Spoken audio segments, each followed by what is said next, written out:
Well, welcome to another episode of Chestnut Checkers. I am Keith Riddle, here with my co-host Jordan Tampien. Good to be here. And today we're doing a little Q&A, talking about, I don't know, what's new. Yeah, I think it's going to be an interesting time. I mean, you could go 15 different directions with this. Like we were just talking about before this, like you could go down the tariff route. What do you think? You can go down a recession route. What do you think? You can go down a crash route. You can go down like at the brewery where they want to put a new tax on number of barrels you produce that doubles it. I was like, I think pretty much every sector is getting hit right now with some form of tax or implications of tariffs, and honestly, just the uncertainty. It's funny, we're getting some projects out of the ground now, and that's the biggest question from every lender. What if? What happens if? And you're spending most of the time planning this hypothetical piece, and I think it's an interesting time. You're still seeing projects go. You're still seeing, like, we're still breaking ground on 3 more of them to kind of get them going. They've been in the works for a while, but it'll be interesting to see what the long-term effect or short-term effect, really, even of this. Well, and even with the tariffs, they've been like putting them on and pulling them off and putting them on and then pulling them off, So I don't know. I'm like a rip the Band-Aid off guy. I'm like, if we're going to do it, let's just do this, Yeah. And I'm sure there's way more smart people behind closed doors. For sure. And I hope there is, actually. Right? I truly hope that it doesn't come down to Keith making the decisions because if we get to that, I might have more concerns with our entire strategy. That's when everyone cares. They're like, wait, Keith's in charge? Yeah. We identified the man who did it. We definitely should pay more attention. Yeah. I mean, because fundamentally it sounds about right, but it's just that weird part where you're playing with rates, and learned a new word the other day called stagflation. Stagflation. Yeah. I've heard that word before. I've even heard it explained, but what's your understanding of it? Yeah, so my understanding of it is when you have both the high interest rates and unemployment increase. And everything just kind of stalemates. And so inflation goes up. Inflation goes up. So you have high inflation, high unemployment, high interest rates. So normally you're going to have inflationary market. Yeah, those 3 things never go up at the same time. They shouldn't. Typically. They shouldn't. And so then it's kind of a tough one where you don't have lower rates to help stimulate the economy, and yet you still have the high unemployment. You have the look of an economy that needs the help. Right. But you don't have a market that allows for it. Do you think that the Fed at this point already should have lowered the rate or should lower the rate, and this is just more of a political thing? It's a blue-red thing? I don't think it's a blue-red. I think actually, for the first time, I don't think it is. I think it's because as soon as they lower it, I mean, what did inflation peak at last time? Almost 10, 11? I didn't know that it ever got that high, but maybe. Pretty sure it did. Pretty sure it hit that point, and the issue is you have this pent-up demand. I wasn't paying attention. I was like out partying. I was like, woo, everything's cool. So and people are like, inflation's at 10. Yeah. Anywhere you would have saw it was the simple stuff, right? Eggs. You would have saw it at the grocery store. You would have saw it not really at the gas, probably a little at the gas pump. But I think that's one of the issues is that as soon as you pull that down, well, then that inflation is just so tricky. And then you add on top of it trying to bring all the jobs back stateside, which is already going to increase the cost of goods. Compound that with inflation. I think it's just playing with that sword. And once you pull the interest card and it doesn't work, there's not many more cards to pull. I mean, they were 0 for a long time, and so I don't know. It's just hard because you don't really want to talk about interest rates and all that, but it affects so much stuff that people don't realize. That's like we've had this conversation in the past before, but like being middle-aged, right? You start paying attention to all this. That's the other hard part is like even when you start to kind of learn it, then things happen that don't make sense, right, economically. And then you're kind of like, well, what is happening here? And I think that if I had, my 2 cents on it right now is I just don't know that anybody knows. No. Like everybody at this point in time seems to be laying out like hypothetical scenarios or this likelihoods, but I don't know that anybody knows. I don't know. Yeah, and I think the question, I guess, to lead in is that we can base the conversation off to is the one I get asked the most is, are we going to see a housing crash? And I think that's kind of in this guy's one to talk about because really everybody thinks of a recession like the Great Recession of 08 to 10. But the reality is that's not every recession. A recession technically is 2 consecutive quarters of negative GDP. Yep, right? exactly. Yeah. That's technically when you're in a recession. So I'd argue we've been in a recession. The numbers were just different or didn't account for parts. And correct. And I think that's the tough part. So, but I think if you look directly at the housing market, right, and we're both in real estate, I think you're fine. Yeah. That's just my opinion. Yeah. I don't think you're looking at a crash at all. And there's a variety of reasons for that we can go into, but the biggest, most obvious glaring one is supply and demand. Yep. And supply and demand doesn't get fixed unless supply is made. And right now, permit numbers are down and for new construction. and these tariffs and these high interest rates directly affect builders and developers. So you're in a scenario where you were already in a scenario where you had, more demand than you had supply. Now you've just made it harder for supply to be made and slower. So I think in the housing sector specifically, I don't think you're looking at a crash or house prices depreciating drastically or anything like that. I think you're either going to see flat equity gains or you're going to see marginal equity gains for a while, regardless of what the economy does, just simply because of that. Yeah, I mean, because you look at what 08 was, it was just a massive oversupply. Massive oversupply. And so when something's, it's why my argument to get more affordable housing is we need more units. That is what creates it, right? It's because now there's more options for a tenant, which means every owner has to compete at a level either price-wise or amenity-wise. And so I think that is one major distinction between the two. Well, the supply is like the 500-pound gorilla. Yeah. Like you can talk about all the other stuff, but if the supply doesn't exist, it doesn't matter. Like you said, you can make the interest rate zero. You can, it's like doesn't matter. Like everybody can buy. There's nothing to buy, correct. Right? Like, and then so then it drove pricing up. But that's why Spokane saw, I think, don't quote me on it, but I think it was like 22% a year appreciation for like a 4-year stretch. So in theory, you could have basically almost doubled the value, and a lot of people did, doubled the value of what they paid for it over a 4 to 5 year cycle. I think that's always a tricky thing to talk about. And I get asked it a lot, and I've talked about it a lot. But for me, the market itself has segments. Yeah. And so when someone says Spokane saw 22%, I'm like, that is a very broad statement depending on the price of the house in the area. And I would say that lower middle range housing absolutely did. I don't think that $1 million homes saw 22% increases for 3 years straight. No, and I don't think that. Yeah, there's no way. Right.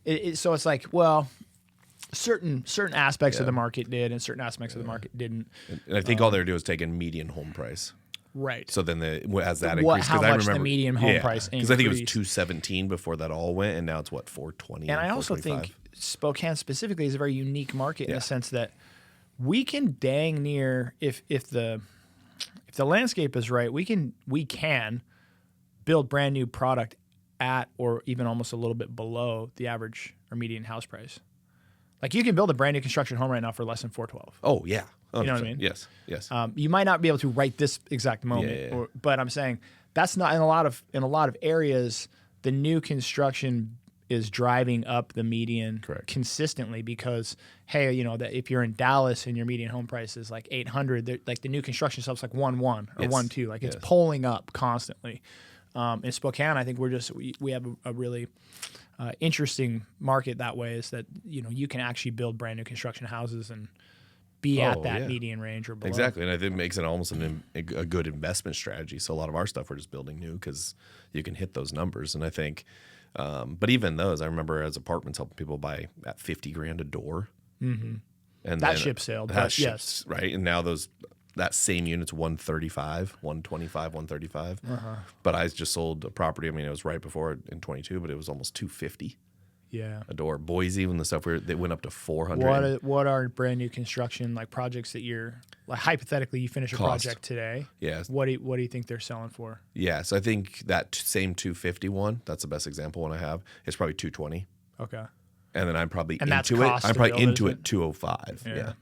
With everything, with interest in the way we did it now, working on a couple strategies to get that number down. But the only way to move forward is you either own the land already. And so it's keeping your guys busy, it's keeping momentum, it's whatever efficiency you had there, or you're not building. I think it's always interesting in any of these scenarios, and we're talking money and economics and real estate, but a lot of times it's perspective that we bring to the table when we're analyzing what other people's actions are, and we're coming from like, how I don't understand how this person can be doing this. I don't understand how this developer can be developing this or this person's doing it.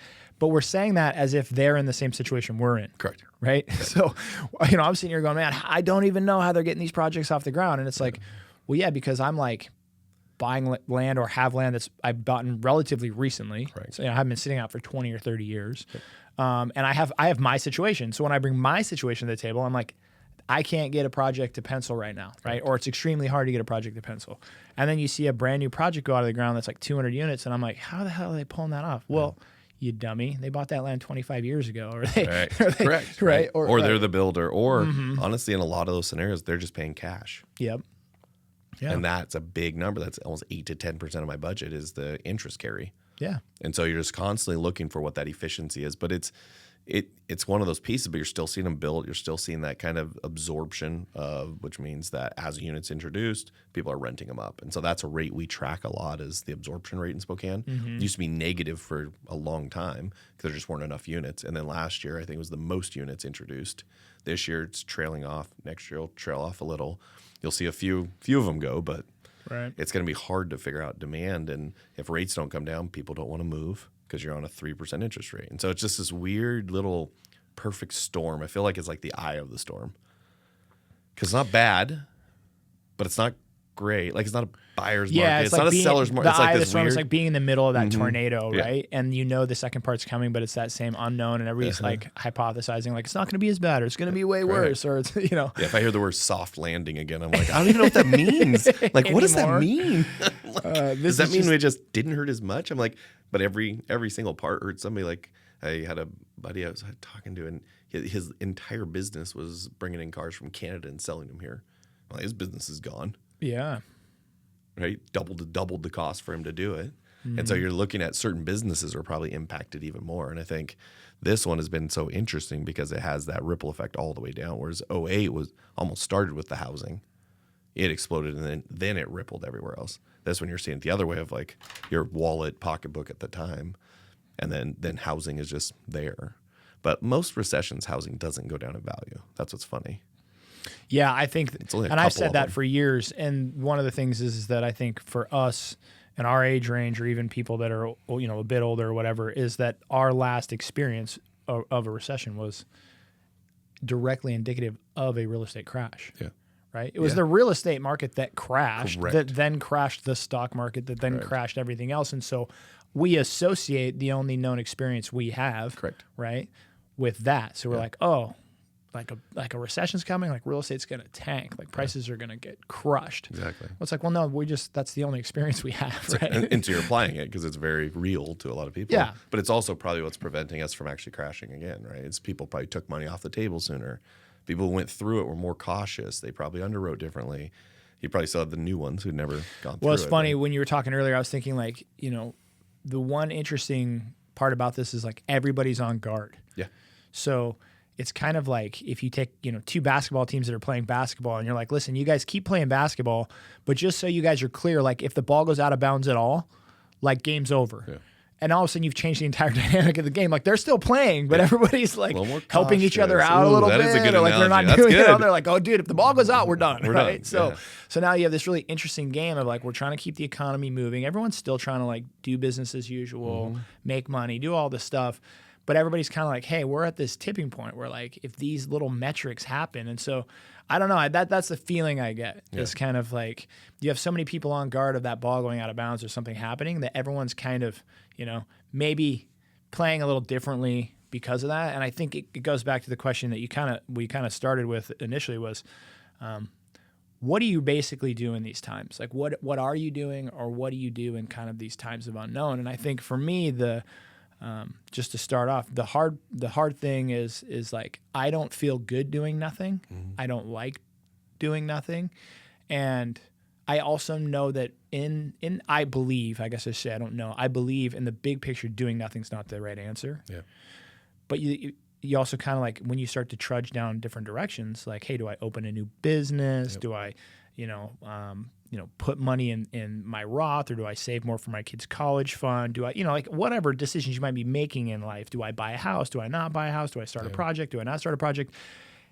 It's real easy right now to say like, let's wait until things get a little bit, more stable or a little bit more calm.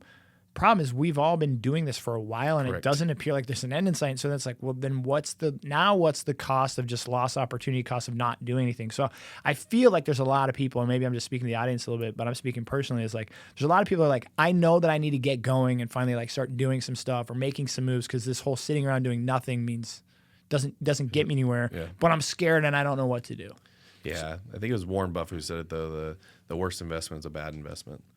Right, because then let's say you lost $100. I hate those things. Right, and I understand them, but that discounts the lessons learned in the investment and the things moving forward. But what it means is that, like, there is probably some reason or some sanity behind pausing. And I think then it's maybe what you're mine is, I think real estate, there's going to be very specific projects that work really well. That'll be city incentivized, great location, or at least an ideal location for what we're doing.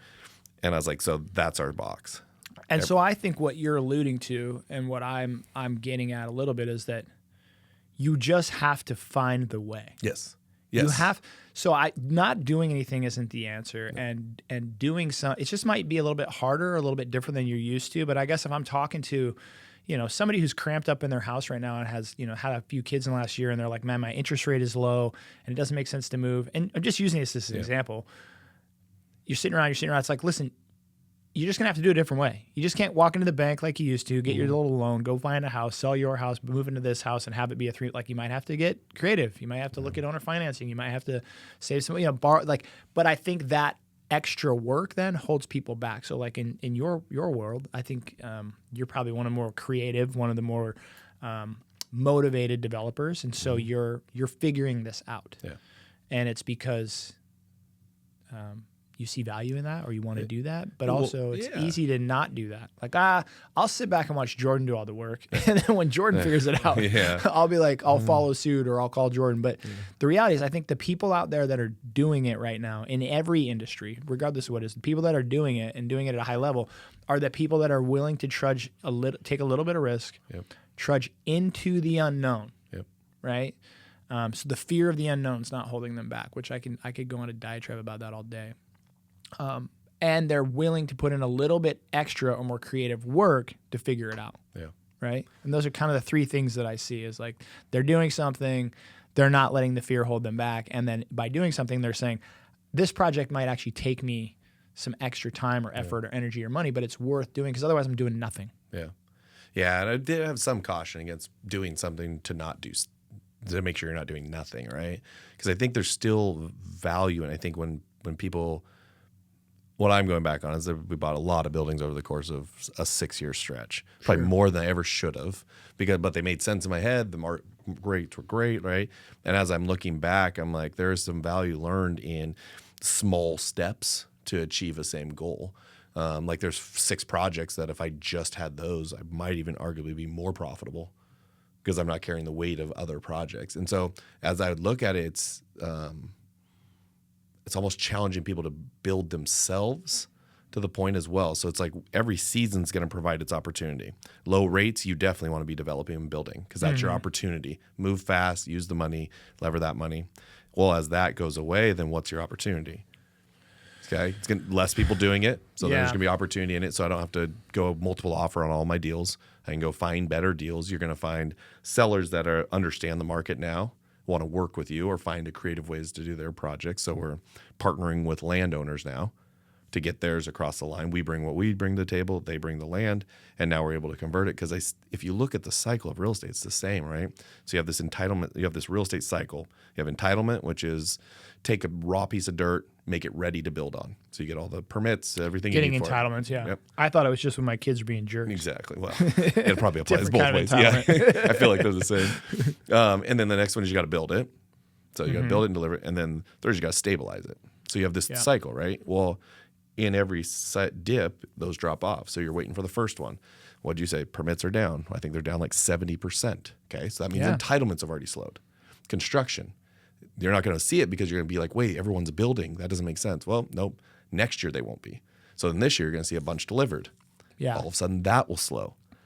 Third one is now you're like, well, hey, look, there's too many units. Our vacancy went to 9%.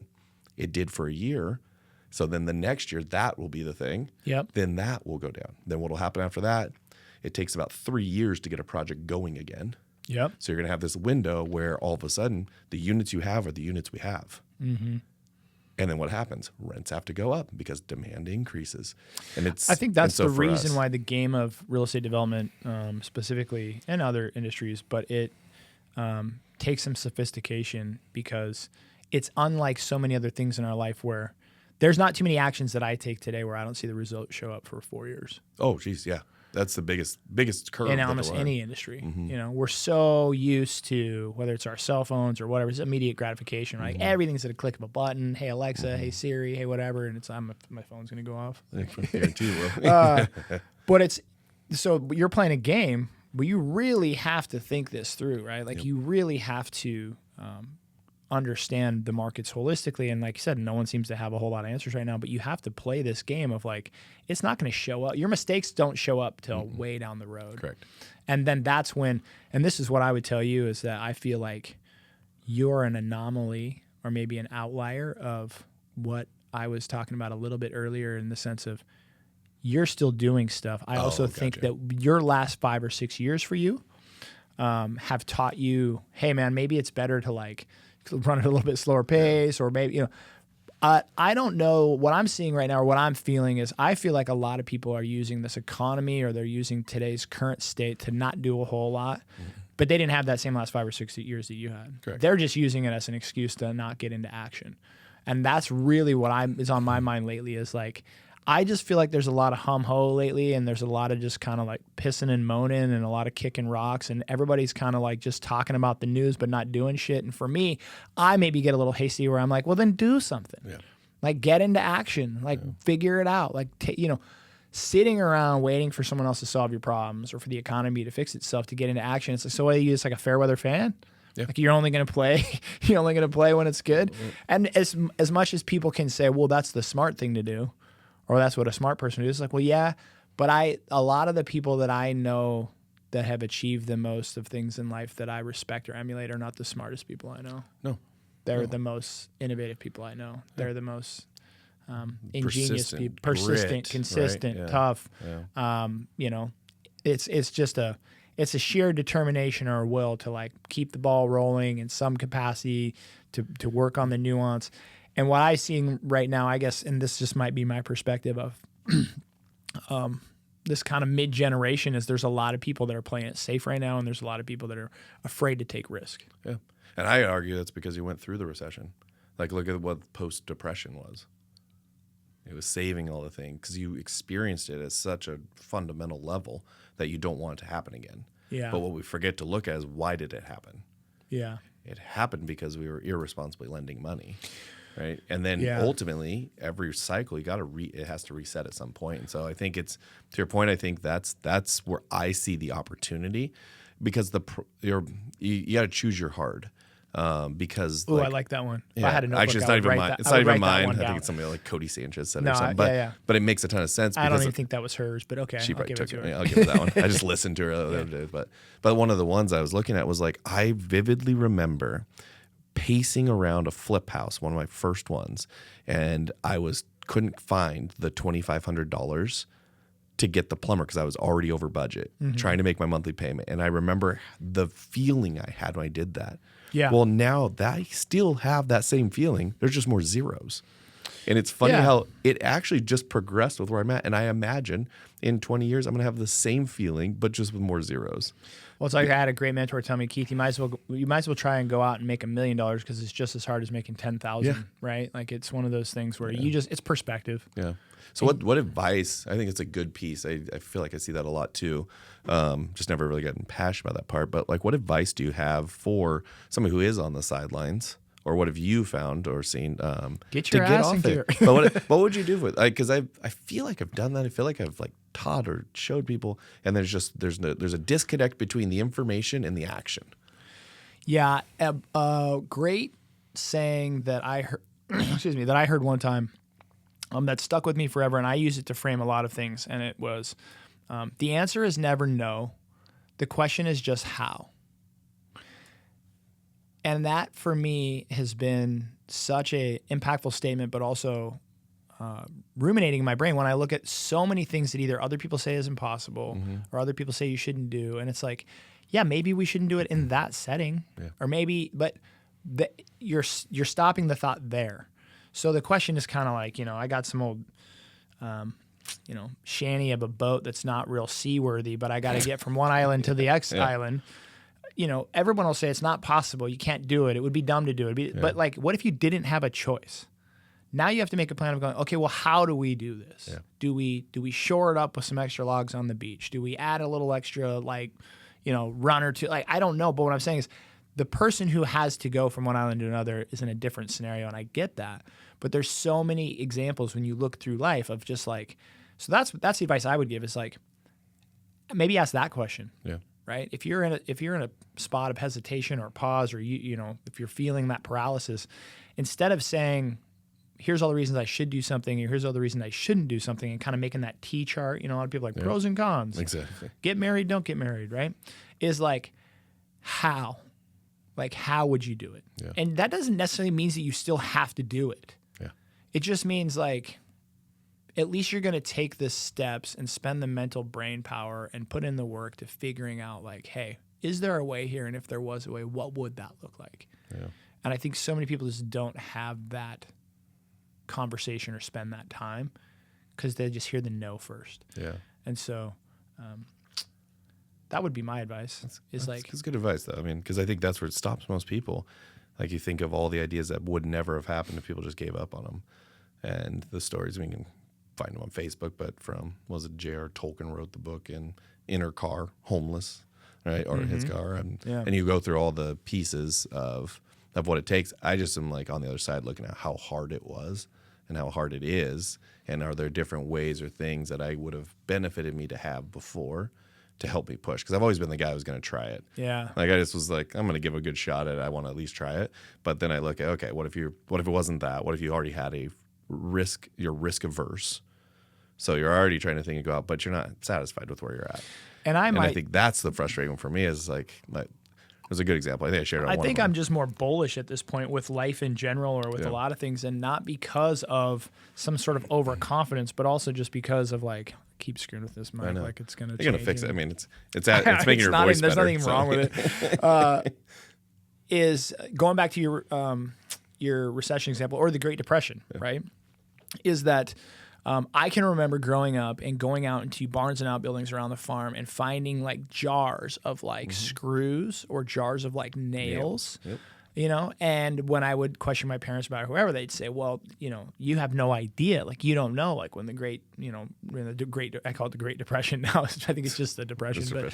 But when the Depression happened, like things got so bad, right? And you hear all these stories about people sharing one chicken between 3 families around some boiling pot in the street or something that like you just didn't waste. Yeah. If something could be repurposed or something could be saved, like they learned very well and very quickly that like, hey, if you tore down an old fence, they would take the time to pop those nails out of those boards and save them in a jar, because you just never knew when you're going to need nails again, or you might not be able to afford them the next time you do. And the reason I say all this is to paint this picture of like, okay, that explains why there are jars of nails in the barn, and that explains why my grandfather had those tendencies. But that doesn't negate the fact that those behaviors or tendencies were illogical or were not necessarily based in reality of the time. Because fast forward, I'm finding these jars of nails in 1985. No, it's a mindset shift, right? So if you're still popping the nails out of the boards in 1985 to save them into mason jars in your, what I would say is that, and this, I'm not trying to pick on my grandpa here, but you have either failed to evolve or your behavior is still based upon irrelevant or no longer relevant information. Yeah. And so when we look at our lives, when we look at, now I'm talking more philosophically, but at you as a person or a human being, when you look at the decisions you're making, I think it makes sense sometimes to stop and take pause and go, is my action actually relevant, or is it actually even match the current landscape of today, or have I picked these habits up along the way and like there's now incongruency? And I think that, I guess, is maybe getting more at the point of what I'm seeing in society today, or with a lot of people that I'm talking to. Like, I'm having great conversations lately, by the way. I'm like really These loving are really this. Good. I'm really loving this phase of my life, with just different people, right? Great. Like I had a conversation, I'll just give a shout out. My sprinkler guy, Alex Jones Sprinklers, by the way, best sprinkler guy in Spokane. I just had a conversation with him the other day. We started talking about all this stuff, right? He's like, hey, man, I heard about the podcast. And we started talking about like life and this and that. Next thing we're talking about like health or cleanses or, cool conversations. But what I'm getting back at is, in having these conversations with a lot of young or entrepreneurs, and like with you as well, Jordan, we're like, hey man, this is kind of crazy, and we don't know what to do, and what's the Fed going to do, and the rate's going to go up. I think a lot of people have not stopped to take the time to figure out how they can keep moving forward, or how they can keep doing the things that they want to do, or have make the goals happen that they're striving for. And I don't think a lot of people have stopped to take pause to go, are my actions today, are the things that I'm deciding to do or not do, are they congruent or in alignment with the current landscape? And I think that a lot of them are not, and I think a lot of them are more fear-based of just, I'm going to use this person as an example and go, oh, hey, look, they got out over their skis. They got pinched. That's a reason for me not to get out over my skis. But it's like, yeah, but you're not out over your skis. You're not even close to out over your skis, and you're just afraid. Let's just be honest. You're just scared of failure. Yeah. You're scared of potentially what people might think of you or looking bad. And that is an irrational fear if you've never got out over your skis. If you spend your entire life afraid of getting out over your skis, never getting out over your skis, and we're having our 20th conversation in 20 years, and you're like, well, I'm not really sure. Like, I don't want to get out over my skis. I'm like, you've never got out over your skis. You're not even the kind of person who would get out over their skis. I'm having conversations with basically people I really care about, and I'm prodding them to get into action, to make the things in their life happen, because I have a lot of conversations with people, and I'm sure you do, Jordan, where they say, how do you do it, Keith? Yeah. Or like, how do I make this happen? Or I look up to you, or I aspire to be, something of what you might have, like success or what, but they keep asking and not doing. Yeah. And I'm like, oh, you're overthinking it, or you're scared, or you just need to kind of get out of your own way. Yeah. So I use that example of like the depression is to like, we're explaining away behavior that makes sense because of a reason that no longer exists. Yeah. Well, and I mean, the flip side of the recession, depression was most millionaires made in history was out of the depression. I did not really. Yeah. So like there was always two sides of the coin, and I think what I'm starting to realize is just some of the biases and things taught, whether it was better save today or you won't have it, do better, keep your money under the mattress, go to school, get a college, go to college, get a job, and retire, IRAs. Like when you fundamentally look at them and you take it at face value, it sounds smart, right? You're putting money away, but then you look at how it's used, and the reality is like we don't know what the tax rate will be in 30 years. Right. What if the tax rate's 80%?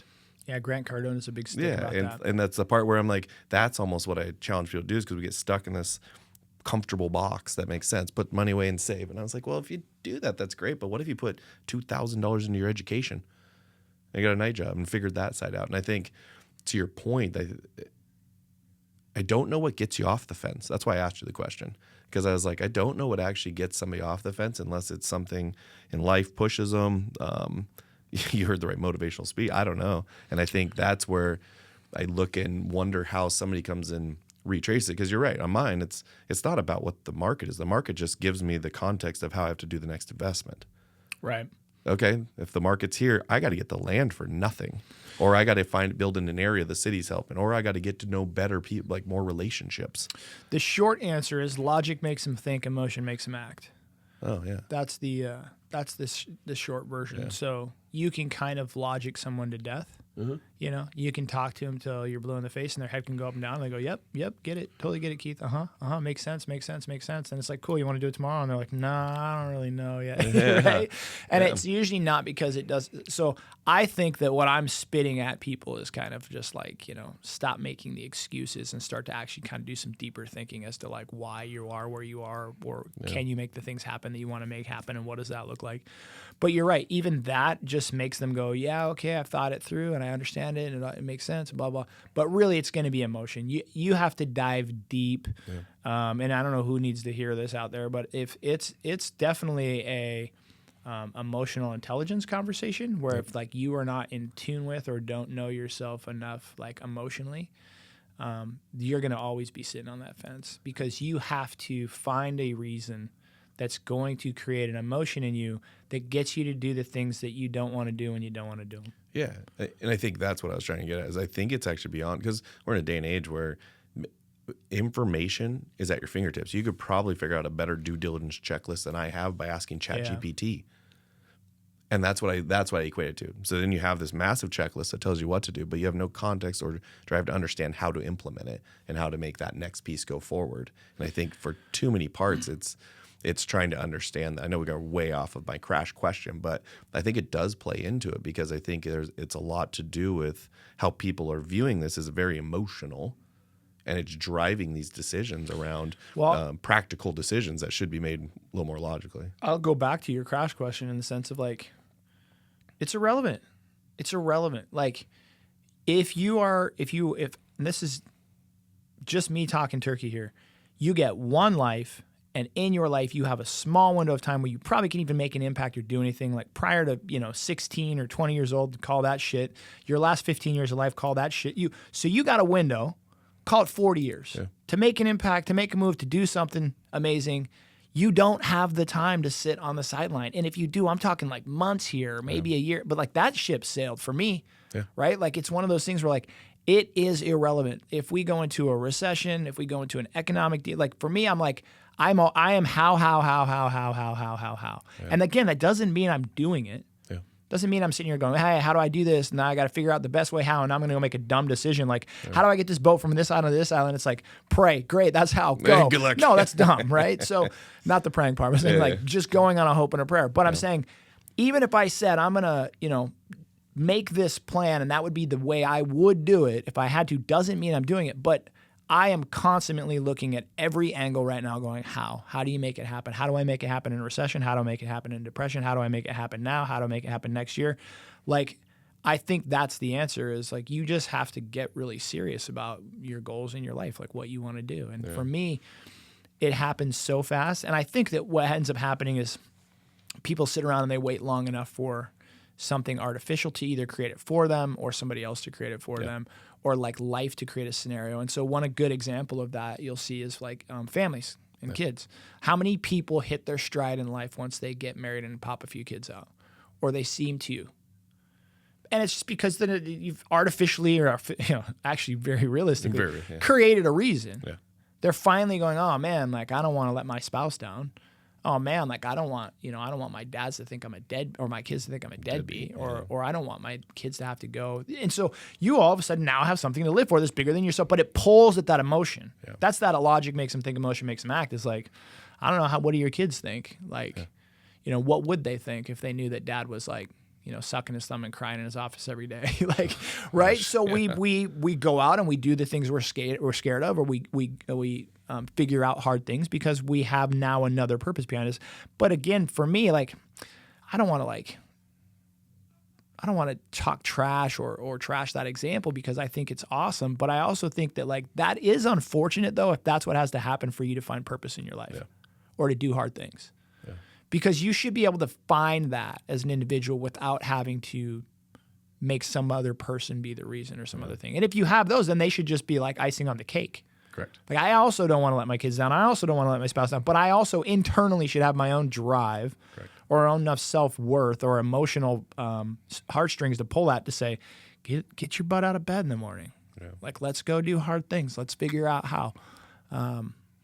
What if? Were you always that way? I mean, growing up in a farmer family, it's a little bit like I grew up with my grandpa. I think initially, I don't know if I was always that way, but I think initially it was more of the necessity of having to get from one island to another. Like, farm life is very like hard and callous in the sense of, make no mistake, it was nothing like 1893 or Yellowstone or something like that. It was glamorous. But why was mainstream society so attracted to that stuff? Like, why is it such a hit thing on like Paramount to watch like 18 or 1923 or whatever the show is? It's like people are like, man, like such a hard life, or they were like half freezing to that. Like that was just a reality. And I think we fantasize about it now, like secretly, because we'd be like, man, that would be cool. And the reality would be awful.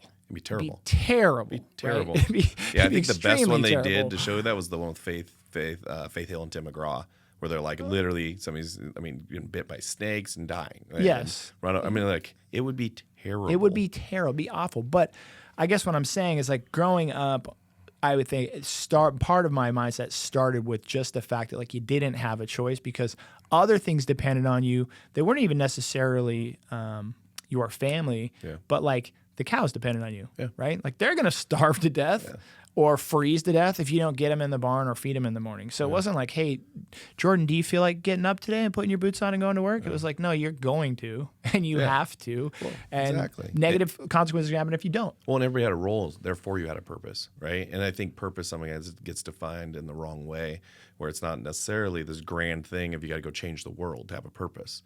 No. Sometimes your purpose is being a piece of a machine that cares about it. That's what I think people want. They want the 30 people around them that you do life with. And so when you look sometimes purpose can just be not letting the team down. Yeah, but think about that, right? There's a great book I read. I forgot off the top of my head, but they said the most people it used to be that you can really know is 150. Yep. Outside of that, tribe, because that's what it was. And then you look at it, it's like, no, every person in that tribe had a task. Therefore, you had a purpose, because that's what you did to help the whole group work. And what we've done is take that, because it's hard. Like the blacksmith probably didn't like his job every day, but needed to do it, right? Might not even have been asked if that's what the career path he wanted. Right? They were like, you're big and strong. Yeah. Yeah, like Lola loves How to Train Your Dragon now. And it's like, yeah, you had the blacksmith, you had the person growing the food, you had those. But I think what we miss in that is like the purpose that comes from it. And some people, I think, find it through entrepreneurship. Some people find it in their work, but not a lot. Like it's a hard one to look at. And I think that what I would challenge somebody to do, to your point, is find that. That's the motivation. If you don't have kids, great. But kids just add that one layer to it where, to your point of like, your motivation doesn't even have to be the thing you're doing. Well, like I said, sometimes it's just not letting the team down. And actually going back to that farm analogy, I think that was the second piece, right? There's animals that depend on, but all of it was, I can remember from a very young age just wanting to kind of pull my own weight. Yep. That's where it started. Correct. Initially, it was like, you know what? I don't want to be the weak link here. I don't want like someone to have to like tuck my shirt in for me or put my boots on for me. You know, you're kids. Yeah. When you're a kid, and you watch kids do this, right? Like I have a 4-year-old right now, so this is just like telling to me, but like he's in this huge phase of like, do it himself. I'm do it myself. And as a parent, it becomes frustrating because you're trying to do the simplest thing, like get out the door to go to church, or, you know, get out the door to go watch Sissy play soccer or something. And I'm like, dude, it's going to take you 5 minutes to put your shoes on and zip your jacket up, because zippers are tricky. And, you know, but at the same time, I can't rob him of this opportunity, this autonomy. So you then, as a parent, you learn to plan a little bit more. Like, hey, I got to start 20 minutes earlier to get him out the door. But he's just in that phase where he gets furious if you try to do. He wants to buckle his own seatbelt. He wants to, and it's these little things in life. And you ask, like, why? And I think it's because he's just like, man, he's, whether he knows it or not, is having this aha of like, I'm always going to be the baby, and people are always going to treat me differently if I can't like do basic functions for myself. Like I can brush my own teeth. I can, you know, and when you see kids start to have that pride, I guess for me, the real question is like, where did we raise a bunch of bad kids, or where, at what point in life or in society do people actually go the other direction, where they prefer to be more taken care of, or stop having this sort of self-pride and like taking care of themselves, or doing things on their own? And it's hard. I had this debate with somebody about AI, because I think it's going to make us a more efficient a better kind of population. But the other counter to that argument is we're making life so convenient that we're taking the purpose out of it. And I think somebody told me once that it's a privilege to have struggle. And I had to sit on that for a while, because I didn't understand that it's, well, if you have struggle, that means you're out there doing something. You're out there pushing something. You're out there being something. And that privilege is there. And I think when you look at AI, you look at the technology that got here, right, to your point, I drove a car over. I go in an air-conditioned home. I have indoor plumbing. My life is actually pretty easy that way. And I think it just made it now. I'm not working on my house as much like I was when I first started. Mm-hmm. Like I was doing projects around it. Now it's like the less the better. And I found another outlet for that, but I don't think a lot of people find that. Great book drop, by the way, The Comfort Crisis. I think it's Michael Esther, something like that. I might have screwed the author's name up, but also that might not even be his book. But The Comfort Crisis is the name of the book. I know that for sure. But he talks about kind of what you're talking about. But it's interesting because he said, and I'm going to screw this stat up, but it was, when I first heard it was staggering, but it was like, you know, most people spend, it's like 85% of their life in conditioned spaces. Mm-hmm. Like, in condition just being like anything that's not basically out in nature. Yeah. And you got to think about how huge that is evolution-wise, to not, you know, basically be getting sun, getting wind, getting, you know, you're inside air-conditioned spaces or heated spaces, or these spaces where like things are and it's created in his mind like a comfort crisis. Like people have gotten so comfortable. The drawback of it, I think, is varied. I think there's a various amount of drawbacks. For me, the hard part is if you don't have the strife and the struggle and stuff, then what happens is that when it comes around, you're ill-prepared. Correct. But it also, even when you want to do hard things, you're ill-prepared. Mm-hmm. So it's like, well, I've removed all of this stuff that's should be just naturally like kind of consistently hard, like light pressure, mm-hmm. so to speak. And so now I have to have this scenario where I need this strength or I need this endurance or I need this kind of even mental cognitive skill that I have. It's such a weak muscle. I haven't exercised. And so all of a sudden society or people in general are there in a tough spot because it's like you can't you can't grit that out, right? You can't grit out 15 years of thinking that you should have been doing, but you were letting AI think for you, and now you're like a big dummy. And you're like, man, I really need to figure this out. And it's like, well, you're screwed, right? Well, and think of like the little things. Like I think we said on the last podcast was that, but the average homeowner, first-time home buyer, is 38 years old. So there's things about owning a house you're never going to experience now. You're a renter where now you call somebody to fix things. Mm-hmm. Like so you're going to have this entire population that has that part in there. But I like the full circle. I think that kind of was getting to where I think my answer would be on why people don't do it. It's just it's too comfortable to stay. Right? What's too comfortable to stay? But people's life. You have a great job. You have a good job. It's not great. You have a nice house. Not great. You have these pieces where to step off that fence is so much harder now versus when you're at the bottom fighting, every step is good. Here it's like, well, if I take this step, I might risk what I have. Like I have something to lose, which is the comfort. And I think I've tried to get my life where it was so uncomfortable. I thought I did a good job, but this last like couple years going through it, I've learned the developer life in probably 10 years worth of education in 2. Now, could I trade it all back and give it all back? Yeah, I would have. But on the other side of it, if you can take that struggle and pain instead of seeing a victim side of, hey, the woe is me, instead of it's an opportunity. What did I learn in this to move it forward? What did I learn in this to help those people? What did I learn to do this? And I think without being in that, you could read about that all day. You could listen to Keith motivate and speak you all day. But the reality is I think that's the thing is we're not experiencing failure. Failure is a bad word, and nobody wants to experience it. The other thought or idea that I roll around a lot is tempered, right? Like tempering steel or tempering. I used to take Muay Thai kickboxing lessons, and I remember my instructor would be kicking the bag or doing whatever, and he'd line me out with drill. He'd say, all right, do this. I'd kick it and be like, I'd be kind of wincing as I was kicking it or laying off, and he'd be like, hey, he said, I said, kick it, and I'd be like, dude, it hurts, right? Like, and he'd laugh.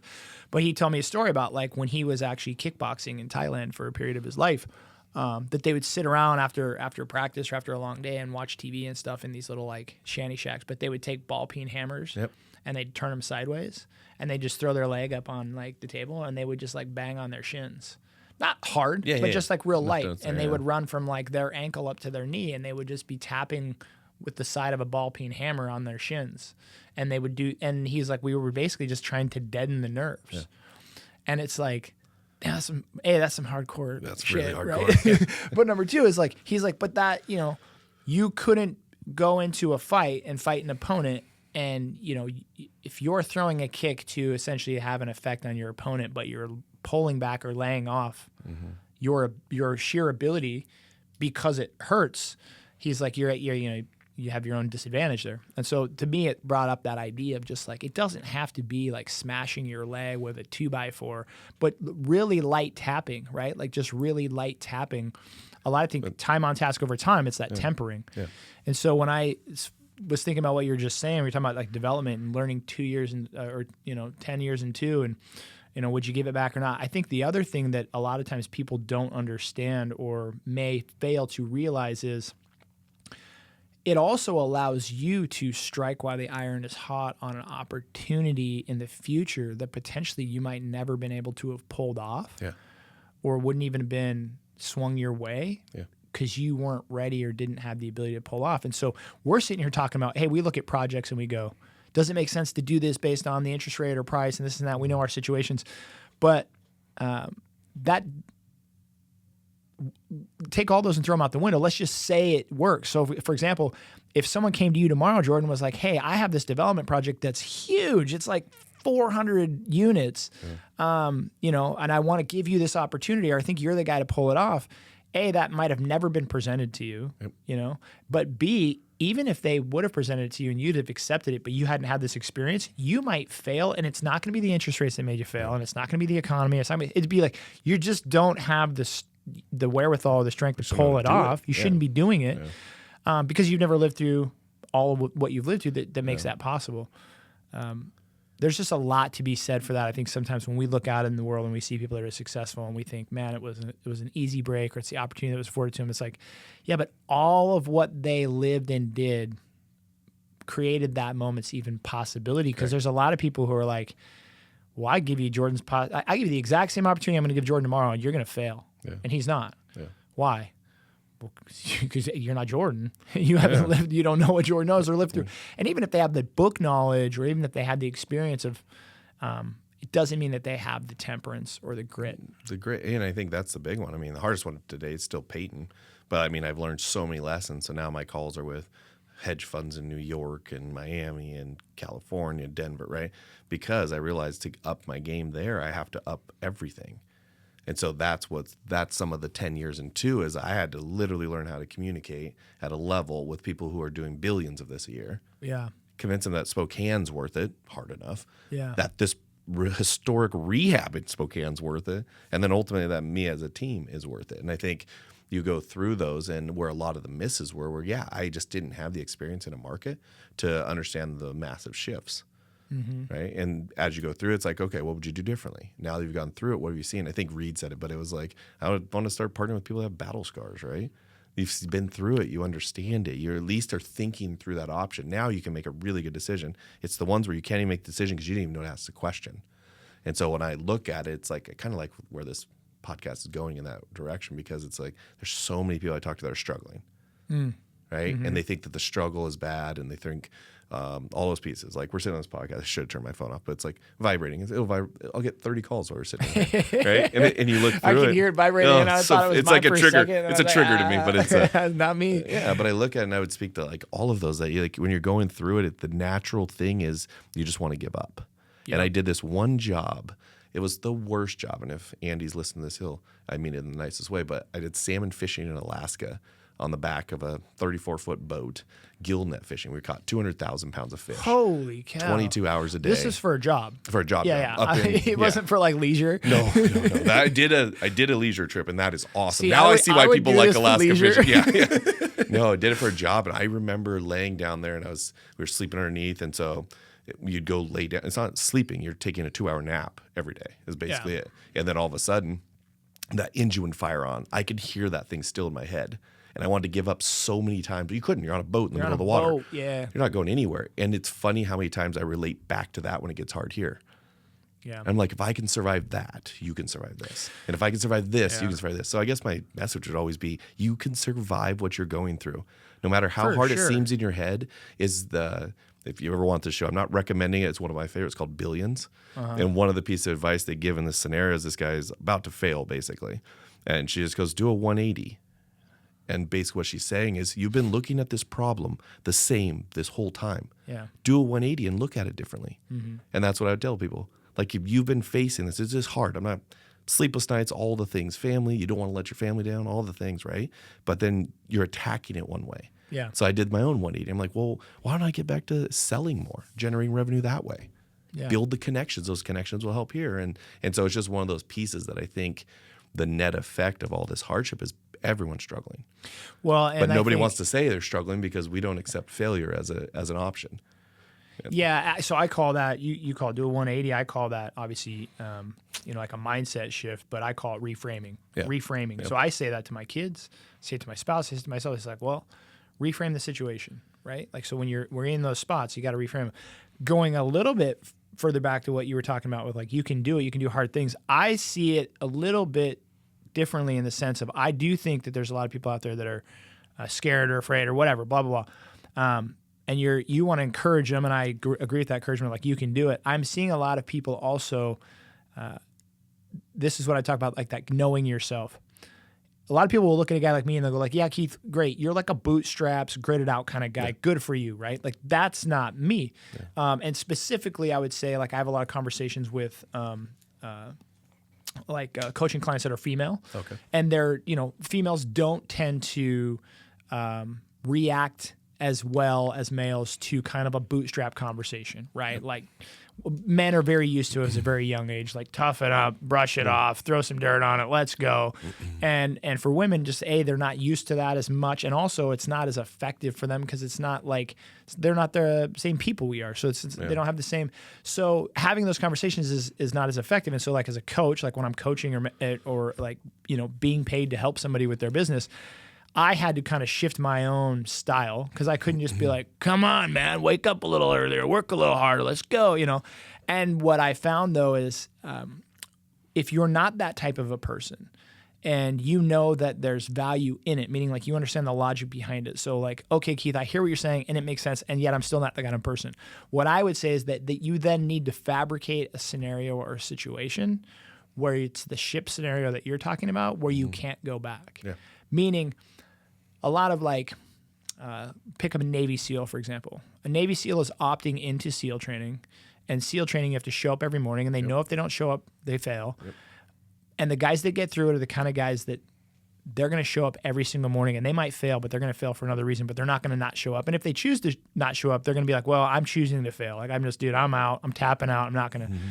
But if you're the kind of person who's like, I would not show up by day 3, I know I wouldn't show up by day 3, then it's like, well, then put yourself in a position where you don't get to decide whether or not you show up, right? And it's that kind of that burn ships analogy, and people will go, well, Keith, how do I do that? And it's a whole nother conversation. But what I tell people is you just need to create the scenario like artificially or fabricate or situationally where it's not up to you. Yeah.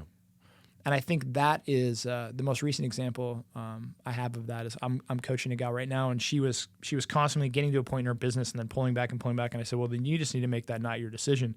And she has a business partner, and so we had a meeting, and I was like, that's now her decision. Like she gets to make that decision. So you don't have a choice. If she doesn't want to do it and you guys agree it's not a good idea, then you guys can both pull back together. But ultimately, it's now her decision. And so when she says go, you're gonna that. But that's now the burning of the ships on her. Yeah. In her playground, right? Was like knowing herself well enough to be like, no matter how fair the winds are, I'm never sailing this ship more than 400 yards off this island before I come back. And it was like, well, we're having this conversation. We've been having this conversation. And it was about starting a new division in her company. And it's like, we've had this conversation multiple times now for like 6 or 8 months. Yeah. And it was no because of this, and it was no because of that, and then it was no because of this. All of those things have now been solved, and there's still hesitation. And it's like, you're just scared, right? Yeah. You're just scared. It's just not something you want to do. But yet she wants to do it, right? Yeah. Like it's something that is important to her. It's important to their business that it gets done, and she wants to do it. She's just scared. And it's like, well, then you just need to remove yourself from being the decision maker on that exact situation. Oh, 100%. And I think but then it's finding if you don't have a Keith to talk to, it's trying to figure out how do you get yourself to that place? How do you find the things that help you, whether it's exercise, I think eating right, exercise, all the things you can control, you need to control. And I think that was one of the big ones that helped me. It was like, otherwise I would work 21 hours a day, come sleep for a little and go right back. And I was watching things decline. You were less effective. And I'm like, now I'm probably the most efficient I've ever been. Because it's like I'm eating better, I'm sleeping, now all of a sudden the deals are better, the things we're working on are better, the moments of time are better, and I think it's super interesting. It's like compound effect. Yeah. Right. Yeah. Because we just released Reads, but like that's some of the story he would say, and I'm like, dude, I resonate with what you're saying. Like I didn't stand in the shower with the water flowing down my head. Do that, but like there are moments where you just sat in the car and I'm like, how do you ever get through this? And I think it's to what he said, it's a day at a time and do the next best thing and the next best thing. And I think his story was really good that way and how he built out. And now you look at him and you're like, oh, of course he did that. And even as he mentioned, he's like, yeah, there was that time, right? Well, when you're in it, it's not that time, that's your life. But when you look back, and I think that's what most people never get the ability to when you're in it, to get the retrospective look of, you can't put yourself that far ahead to look back at this and be like, wow, look at what this did for my life. Yeah, it was hard. It was the hardest thing I ever did. It was all those things, but I kept going. And you kept going. And I was like, so I think I've had 2 or 3 people reach out to me already that listened to it. Probably all our listeners, all 3 of them. So all 3 people that listen. But it was the same. And they're like, that resonates because they're like, what we're going through, our business is struggling right now. Okay. It is. And then I think then the cool balance is then balance grit and determination, don't give up with, is that a smart move. Yeah. Like, don't just go build a building because you want to prove something. You know what I mean? Conversation, right? And I think that's what, not to get off topic, but I think that's what we're talking about. It's like when you know you need to do it, or when it does make sense, but you're scared, or you're just, have some reservations, or the unknown. And I think that I go round and round and round about that because I see so many examples in my life of people that I know who are simply, the fear itself is irrelevant or irrational because it's a fear of literally the unknown. Yeah. It's not a known fear, right? Yeah. And so I think that's just one of those. One other thought I had about this conversation, but it has to do with that conversation, kind of like being ready and not being able to be ready if you don't go through that stuff. But one other kind of aha moment I had in my life that plays into this, and it's about growing weed, by the way. So it's about that's good. So like when I was in college, right? We're in Washington State, by the way, for all you listeners. Yeah. When I was in college, I had a bunch of buddies that grew weed, and they would grow weed in their basements and all sorts of stuff. 20-year-old dumb college kid stuff. And one of the things I remember is I went over to a buddy of mine's house, and he had a tray full of little, they call them clones, but they're the little baby plants that they start, and they were blowing these big massive fans on them. And I was like, it seemed like the fan speed was like overly aggressive. Yes. And I was like, dude, why are you blowing these huge fans on these? And I, initially in my mind when they had these fans, I thought it was to like, and knowing what I know now with grow houses and stuff, because it is legal in Washington, and I've actually sold some weed farms where it's like you go in and you're like, oh, this is crazy stuff. I thought it was to disperse heat. So I thought he was blowing these fans on the plants to so that they weren't so hot, because the lights get hot. And like I said, it seemed very aggressive for the heat. And I was like, it doesn't seem that hot. And I was like, why are you blowing these humongous fans on these poor little plants? The plant, isn't it? And it went back to kind of that tempering conversation. But the tempering of it was interesting to me because he said, I grew weed for years and years and years in different spots and areas and basements of places he lived. And he said, I would always get to this point where it was like harvest time, and when the plants bud out, when they bloom and the flower grows, this is the buds that people smoke, they would get so heavy for the plants that the plants would start snapping or they would fall over. And so you'd always see these kind of like shanty shack grow houses, right? And people would have like yarn or twine or holding up these big kind of weed plants with like, buds that were just draping off of them. And he's like, literally the plant can't structurally sustain its own fruit. And that hit me hard. I might have been stoned at the time. But it hit me hard because I was like, think about that as a human being. Think about the fact that you have the capability inside of you to potentially produce fruit that's so amazing and so good and would serve so many other people, like so many other people would enjoy it, your family. And yet you might not even be able to do it because when the opportunity arises or when you try, you're so weak you can't even hold up the fruits of your own structure, right? Your own plan. So like I said, I might have been stoned when I heard that, but it was an aha for me because I was like, oh my gosh, how true is that parallel for life of like, yes, these hard times are worth it, but they allow us to bear bigger, heavier fruit.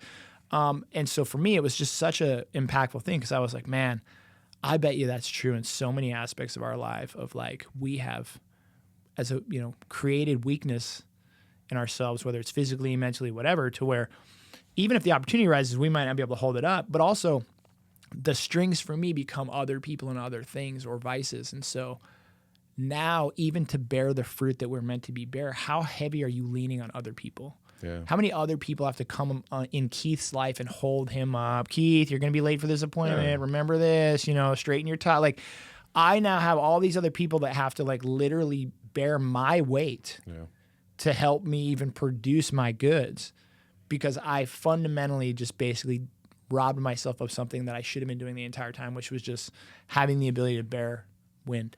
Yeah, and challenge yourself to take on hard things. That's actually it's a really good analogy. And it's almost if you knew that the hard part, actually to add to your analogy, is we also don't know that there's fruit when we're going through the hard part. No, like those little plants have no idea, dude. They're just right? So taking you're that just wind trying every to day. go, and you're like, is this what life looks like? Is this what it is? And I think that's what makes it super interesting. It was, yeah. There's another one I was thinking you could almost do it in reverse. So what I found was in my world, I end up justifying risk really well. And so I think some of it is also just understanding who you are. And so what I did kind of post going through the stuff we're doing is I got projects going that helped me do a bunch of that payback stuff. But then I was like, well, how do you avoid it in the future? So what I created was my own loan committee. So it's my decision committee on any purchase. Oh, nice. Of a building. And so I have 3 guys that I go pitch it to. And I vetted all 3 to make sure that I couldn't convince them. Like they had their own, because I can get convincing at certain times. And I'm like, I don't want to be. I need somebody that is seeing through whatever I'm saying, but you could almost. No more meetings at Brickwest. Yeah, exactly. Yeah, these are all, I think we end up having beer after. On the first 2, and then by the third one, like, Jordan, this sounds like a good idea. Yeah, and I think that it's like knowing yourself. And I think you could almost do a reverse one. If you're so scared of pulling the trigger on anything, find 3 people really close to you that you trust and see if you can, hey, can I sit down with this idea? Here's what I'm scared about. And because sometimes our fear isn't real. Actually, most of the time our fear isn't real. It's something we built up in our head, right? And it's almost like finding these solutions that allow you to overcome it. And I think that's one I've found really help. It helps pull me back a little, because I would say I'm on the other side where I don't have a healthy fear all the time of that stuff. Right. And so, but I think you could almost reverse it the other way and find 3 people that aren't just going to tell you what you want to hear. Yeah.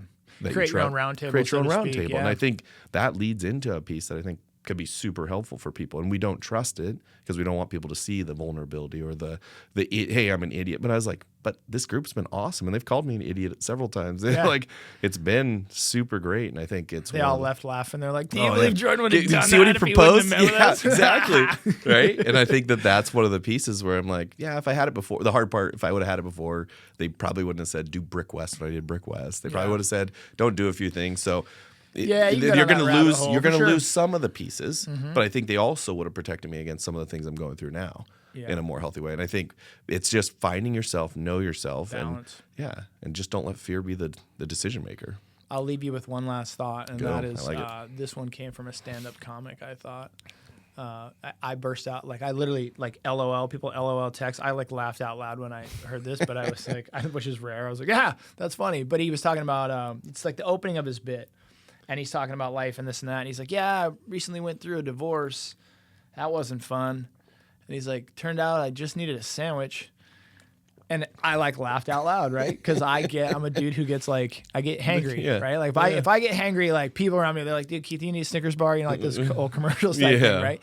But what going back to how this ties in was when you were talking about the little things and how they can make a big difference. And sometimes when we're looking at something and we just need to do that 180 or reframe a scenario or situation, we also think real big.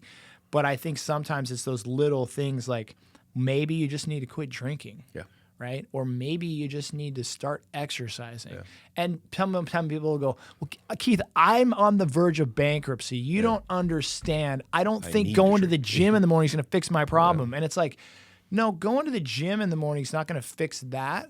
Yeah. But that little domino of going to the gym in the morning might mean that you're just a little bit more clear-headed. It might mean that you feel a little bit more confident. You're not beating yourself up. Might mean, and we forget about all these little there's an expression called death by 1,000 paper cuts. Yeah.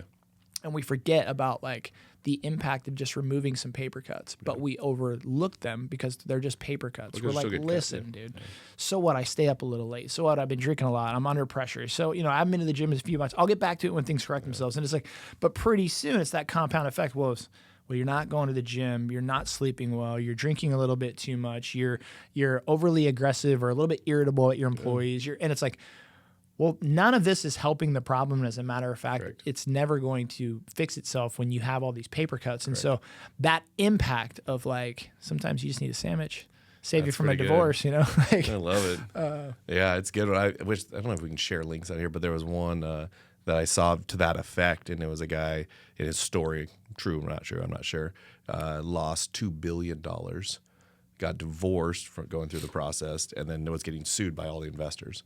And his word of advice was you can't look back up to Everest where you were, or you'll never go anywhere. He said, so every day you try to make one step of progress towards the divorce, towards the getting the money back, towards those pieces. And then he goes, do that for 20 days. And then look up. Guess what? You're a little closer. Then look back down. Do that again for the next 20. And he said, by the time you get through that, it's that too many of us see the hole, we look up, and you're like, we're never going to get out of that. okay, well, take one step today. And I was like, oh, that's exactly what it is. Make a little progress. I'm not going to solve it in a day. Make a little progress on each thing every day and watch what happens. And now I'm like, even if I'm not in a hole, I want to do that. Like, what's one little step I can do to get to my goal? What's one little step? And because I think if I would have gone and looked at this all as a whole, it's overwhelming. Try to come up with something, create something in a time I've never done it before, in an amount of dollars I've never made before. Yeah. in a market I haven't seen before. Yeah, there's paralysis analysis, just like not getting started, but then there's also, like you said, seeing that mountain and not wanting to take the first step because of the huge mountain. And exactly. There's a million analogies about that, but one of my favorite philosophical tales of all time is the myth of Sisyphus. Sisyphus is always, you've seen him on a million T-shirts and hats, but it's always the dude with the big boulder and he's rolling it up a hill, right? It's not Atlas, the dude holding it, the world. It's the dude rolling the boulder up the hill. So Sisyphus eventually gets, I think he's screwing around with some goddesses or something, like typical tale. Gods get mad. So they condemn him to this kind of underworld where basically his lot in life, and that he's never getting out, is there's this big boulder, but the gods tell him, they're like, hey man, if you can roll this boulder up the hill, we'll let you go. Yeah.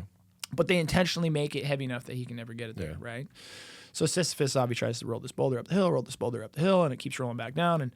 And but the gist is at some point something in him kind of clicks. Yeah. And I think it's Albert Camus that wrote about this, but it's like Sisyphus just kind of like, well, this is just my lot in life, and I'm sitting here, I got nothing else to do. I'm just gonna roll this fucking boulder.